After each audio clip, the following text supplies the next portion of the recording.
हाय दोस्तों, आज 5 अगस्त 2022। आज इंदौर में विशेषकर एमपीपीएससी के मुद्दे को लेकर के तिरंगा यात्रा निकाली गई थी। काफ़ी बड़ी संख्या में मेजॉरिटी एकत्रित हुई। यहाँ के छात्र हैं, बहुत बड़ी संख्या में गए और अपनी बातें भी रखी, है ना। और मेन मुद्दा ये था कि एमपीपीएससी की जो भर्तियां हैं वो लगातार 2019, 20, 21 और 22 तक जो लटकी हुई हैं उनकी प्रोसेस जल्दी से जल्दी चालू की जाए और लास्ट में उनका जो रिजल्ट है वो फाइनल रिजल्ट दिए जाए और जो यहाँ जो स्टेज में है उनको क्लियर कर दिया जाए। ये मुद्दे थे, है ना। और चेयरमैन साहब जो एमपीपीएससी के आए थे उनसे भी बात हुई।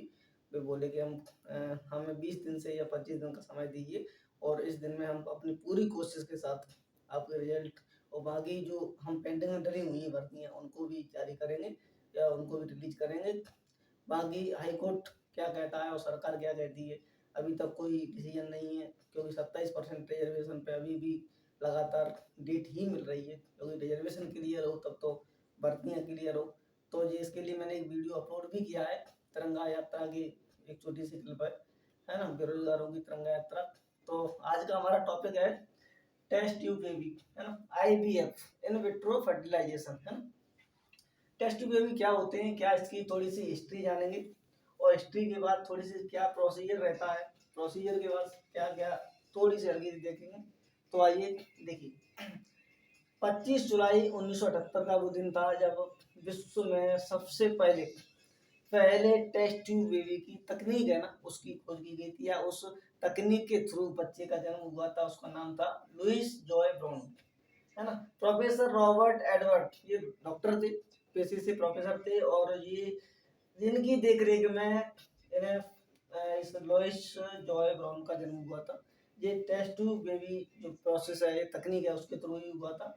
इन्हें 2010 का चिकित्सा का नोबेल पुरस्कार दिया गया था। नोबेल पुरस्कार चिकित्सा का दिया गया था किसको? प्रोफेसर रॉबर्ट एडवर्ड है ना, एडवर्ड को।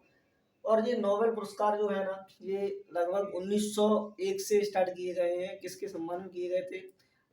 अल्फ्रेड नोबेल के सम्मान में किए गए थे। उन्होंने डायनामाइट की आविष्कार किया था, क्योंकि डायनामाइट एक बहुत ही विस्फोटक तकनीक थी या पदार्थ होते हैं, तो उनके कहीं ये मानवता को बहुत नुकसान पहुंचाते हैं, इसलिए उनके सम्मान में मानवता के हित की दृष्टि से जो नोबेल पुरस्कार 1901 से स्टार्ट किए गए थे तब से अभी तक लगातार चलते आ रहे हैं। खैर इन पर के भी स्पेशल वीडियो बनाएंगे।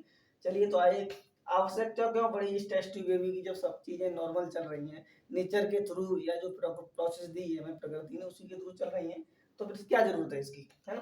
तो ये क्या होता है कि जब माता के गर्भाशय में कोई प्रॉब्लम हो, समस्या हो, है ना, गर्भ धारण करने में समस्या आ रही हो या फिर डॉक्टरी रूप से कुछ मना कर रहे हो क्योंकि स्वास्थ्य के लिए खतरा हो, इन चीजों में बार बार गर्भपात ना हो पा रहा हो, गर्भपात हो पा रहा हो, है ना, तो ऐसी स्थिति में कोई अन्य समस्या हो तब भी हम टेस्ट ट्यूब बेबी की तरफ रुख करते हैं। तो इंडियन पर्सपेक्टिव की बात करें, ये तो वर्ल्ड वैश्विक लेवल की बात हुई कि भाई कौन इसके खोज करता थे, किसकी पहला बच्चा कौन था जो टेस्ट ट्यूब बेबी की थ्रू हुआ था। अब भारत में क्या पहला बच्चा कौन था जो टेस्ट ट्यूब बेबी के थ्रू हुआ था? तो पहला बच्चा था इंडियन पर्सपेक्टिव मतलब संदर्भ में, भारतीय संदर्भ में 3 अक्टूबर 1978। अब आप एक चीज देख रहे होंगे 3 अक्टूबर 1978 और यहाँ देख रहे होंगे 25 जुलाई 1978 1978। तो ईयर तो एक ही है, लगभग 3 अक्टूबर और 25 जुलाई, लगभग 2 महीने 5-7 दिन ज्यादा मानो, 2 महीने का गैप है इन दोनों में, इन दोनों। तो दोनों ही डॉक्टर्स जो हैं, दोनों ही लोग एक साथ में काम कर रहे थे बिना इस जानकारी हुए कि इसी डेट में कोई दूसरा काम कर रहा है एक ही चीज पे, और ये भी एलियन कर रहे थे और ये ब्रिटेन कर रहे थे, है ना। डॉक्टर प्रोफेसर रॉबर्ट एडवर्ड, है ना, ये कर रहे थे डॉक्टर सुभाष मुखोपाध्याय के नियंत्रण में था। डॉक्टर सुभाष मुखोपाध्याय को मुखर्जी भी कहा जाता है, ये जो ना मुखर्जी सुधारा हुआ रूप बोलते थे, है ना। तो पहला टेस्ट ट्यूब बेबी इन्हीं की देख रेख में चिकित्सा में किया गया, जिसका नाम था दुर्गा, है ना। बच्चों में इनका नाम रखा गया था घर पे कनपुरिया अग्रवाल, है ना। ये कोलकाता के एक चिकित्सालय में हुआ था, कितने 3 अक्टूबर 1978 को और 25 जुलाई 1978 को। अब दोनों में क्या है कि विवाद क्या है इस चीज में, भारत और इंडिया, ब्रिटेन और भारत के बीच में पेटेंट को लेकर विवाद भी हुआ था। पेटेंट क्या होते हैं? पेटेंट एक WTO के अंतर्गत समझौता है, पेटेंट नहीं है एक्चुअल में, समझौता है trade related aspects of intellectual property right, है ना। यानी इंटेलेक्चुअल प्रॉपर्टी राइट यानी बौद्धिक संपदा के जो अधिकार हैं, बौद्धिक संपदा है हमारी, जैसे हमने कुछ खोज करी किसी चीज की, है ना, कोई नई तकनीक खोजी, तो उसकी क्या है, हमारा अधिकार है उस पर ना, एक व्यक्तिगत अधिकार है। जिस व्यक्ति ने उस तकनीक को खोजा उसका कम से कम 20 साल सरकार उस पर क्या करती है, उन बौद्धिक संपदा को अधिकार है उसको रक्षित करती है, यानी वर्ल्ड लेवल की सरकार WTO के अंतर्गत रक्षित करती है, यानी कि कोई दूसरा उसका उपयोग ना कर पाए, कोई दूसरा उसका व्यावसायिक उपयोग ना कर सके। इसलिए क्या है, इस व्यक्ति को जिसने खोजा है उसे उसे आर्थिक नुकसान ना हो, क्योंकि अगर इसे आर्थिक नुकसान हो गया, दूसरे लोग उसे यूज करने लगे फिलहाल शुरुआती लेवल पे, तो हालांकि ये तकनीक सब बाद में आम जनता के लिए खोल दी जाती है, लेकिन शुरुआती लेवल पे व्यक्तिगत लेवल पे फायदा होना चाहिए। अगर फायदा नहीं हुआ तो लोग कोई रिसर्च करेंगे, शोध करेंगे, और शोध रिसर्च एंड डेवलपमेंट आगे नहीं बढ़ेगा तो फिर हमारी दुनिया, ये सभ्यता है जो हम सभ्यता से सभ्यता की ओर चल रहे हैं, वो कैसे बढ़ेगी, है ना। तो इन चीजों को संरक्षित करने के लिए एक समझौता हुआ था, trade related intellectual property right, trade related aspects of intellectual property right, वो ये है। इधर आइए, पेटेंट विवाद क्या है, trips, trade related aspects of intellectual property right, है ना। एग्रीमेंट हुआ था, ये हुआ था 1 जुलाई 1995 को, है ना, 1 जुलाई 1995, है ना।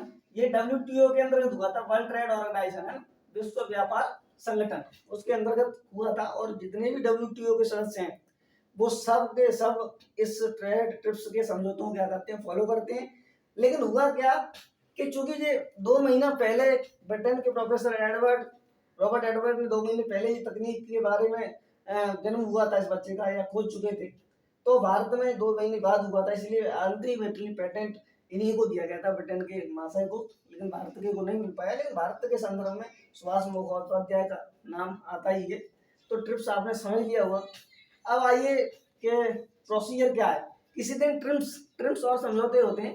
ट्रिप्स और ट्रिम्स बौद्धिक संपदा के संबंध में और विदेशी निवेशकों के संदर्भ में ट्रिम्स होता है, TRIMS, उसको कभी फिर स्पेशल वीडियो में बताएंगे। लेकिन आज इसकी प्रोसेस, क्योंकि विषय हमारा IVF है ना, टेस्ट ट्यूब बेबी है, तो इसके अंदर हम प्रोसीजर समझना कि प्रक्रिया क्या होती है, कैसे ये काम करती है। तो सबसे पहले हम एक एग सेल लेंगे यानी फीमेल, और स्पर्म सेल लेंगे मेल्स है ना। ये ले लेंगे, ये एग सेल है और ये क्या है, स्पर्म सेल है। दोनों को हम क्या हो रहा है कि एक पात्र में, एक कांच के जार में लेंगे, उसमें एंट्री करा के हल्के क्या करेंगे, इलेक्ट्रिक शॉक देंगे, यानी विद्युतीय झटके हल्के क्या उसमें आप डालेंगे। विद्युतीय झटके क्यों डालेंगे, इससे क्या है कि जो हमने स्पर्म सेल और जो एग सेल है ना, जो क्या हो जाए, भ्रूण अवस्था में हो जाए, यानी कि उनमें विभाजन शुरू हो जाए। क्योंकि जब तक सेलों में विभाजन नहीं होगा तो फिर कैसे काम चलेगा, आगे डेवलपमेंट कैसे होगा, है ना। इसमें विभाजन कराने के लिए, इसे फर्टिलाइज कराने के लिए क्या करते हैं, हल्के इलेक्ट्रिक शॉक, विद्युतीय झटके डालते हैं। और फिर 4 से 5 दिन में, 4 से 5 दिन में जब ये ब्लास्टुला की अवस्था में होता है, ब्लास्टुला ये कहें कि जब स्पर्म और एग सेल जब मिलते हैं ना दोनों, तो उसके बाद एक विभाजन होने लगता है 4 से 5 दिन में भ्रूण में, यानी भ्रूण का विकास होता है। 4 से 5 दिनों में ब्लास्टुला यानी सेलों में डेवलपमेंट होने लगता है। 2 से 4, 4 से 8, 8 से 16, इस तरह से सेलों में क्या होने लगता है, डेवलपमेंट। वो फिर बनता है भ्रूण, ये इसे बोलते हैं ब्लास्टुला अवस्था, समझ रहे हो, ब्लास्टुला अवस्था। अब हम ये ब्लास्टुला अवस्था को क्या करेंगे, क्योंकि ये तो हमारा पूरा प्रोसेस कहाँ हो रही है, चिकित्सा के नियंत्रण में, यानी प्रयोगशाला में, अस्पताल में हो रही है, हॉस्पिटल में ना। तो इस भ्रूण को हम क्या करेंगे, इस भ्रूण को हम तकनीक के थ्रू मादा के गर्भ में प्रतिस्थापित कर देंगे डॉक्टरों की देख रेख में। जब इसमें हमने प्रतिस्थापित कर दिया, मादा मतलब ये बिल्कुल उसी की माता जी, जिनके जे माता है ना, ये वाली जिससे हमने एक्सेल लिया था ना, इसके गर्भ में हमने क्या किया, प्रतिस्थापित कर दिया। उसके बाद फिर धीरे धीरे मेडिसिन चलती रहती है, डॉक्टर की देख रेख में ये महिला रहती है, 2-3 महीने तो ज्यादा रहती है ये। उसके बाद फिर 8 दिन में 10 दिन में हॉस्पिटल जाना ही पड़ता है ना। उसके बाद गर्भकाल जितना भी समय होता है 9 महीना, उसके बाद एक बच्चे का जन्म होता है नेचुरल तरीके से, प्राकृतिक तरीके से, उसे ही हम टेस्ट ट्यूब बेबी के नाम से जाने। तो आई होप कि आप लोगों को ये समझ में आया होगा, और समझ में आया हो तो लाइक कर दीजिए, शेयर कर दीजिए, और दोस्तों के साथ भी, है ना, शेयर कर दीजिए। बाकी हम कल एक नया वीडियो बनाएंगे, 3 पेरेंट बेबी, यानी एक बच्चे के 3 माता पिता कैसे हो सकते हैं, देखिए हमारे साथ। Thank you.